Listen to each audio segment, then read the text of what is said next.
Hello and welcome to How Not to Make Curry Chickpeas Bowls with spinach and ginger rice. This has been among my least favorite dishes, but I will still share it because it is something I made and I don't think it would be too tough to fix. So go ahead and pause the steps that just were shown if you're interested in recreating this dish or perhaps improving it. So we dropped so far in the pan garlic and ginger. There's a little bit of water, and now we have the stock concentrate. Coming up next, we've got a little bit of jasmine rice and some salt. We're going to go ahead and bring this to a boil. You'll see me covering it shortly after, and it's going to simmer for about 12 to 15 minutes or until the rice is tender. So there is the rice going in. I'm giving it a quick little stir. Anyway, coming up next, we're going to be going in and adding in some oil, garlic, and ginger before the chickpeas, paprika, curry powder, and harissa powder, and some more salt. So all that is going to go in the pot just next to the pan there. So you see I've already started with the garlic and ginger, just kind of stirring it up a little bit. And I'm going to give you a closer view of some of these spices that I'm mixing in, and of course the chickpeas. That was just the nutritional information. So if you're trying to recreate, just go ahead and pause so you can see the ingredients of these pre-mixed seasonings.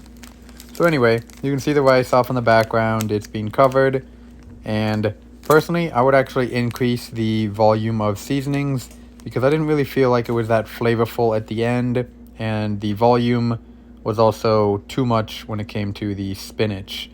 So I actually just added a little bit of sugar to the pan with the chickpeas. I'm also fluffing up the rice now with the fork, and we're just about done. When I'm plating these, first I just put the rice in the bowls, but then I use my little spatula to kind of spread it to the sides so that I would have more room in the center for the chickpea and spinach mixture. So here at the end, we remove our chickpea mixture from the heat. We're adding the spinach, and like I said, there was just so much spinach. It was really even hard to fit, but I did manage. Anyway, here I am stirring it up, and eventually, like kind of the residual heat will pretty much wilt and or cook the spinach to the desired amount. But like I said, I would have been totally fine leaving it with just one bag of spinach. Here you can see me adding that second bag. So two problems with this. The two bags weren't, I didn't have a pot big enough to fit two bags at once. So the first bag of spinach, those bits were probably cooking faster than the rest.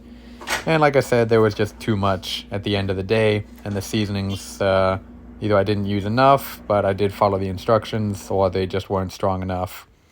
So you can see a little bit how I've pushed the rice away from the center so that when I put in the chickpeas and the spinach, it drops right there and the presentation is still as ideal as possible. Anyway, this has been How Not to Make Curry Chickpea Bowls with Spinach and Ginger Rice. Thanks for watching. Remember to like, comment, and subscribe, and I hope you like the presentation here.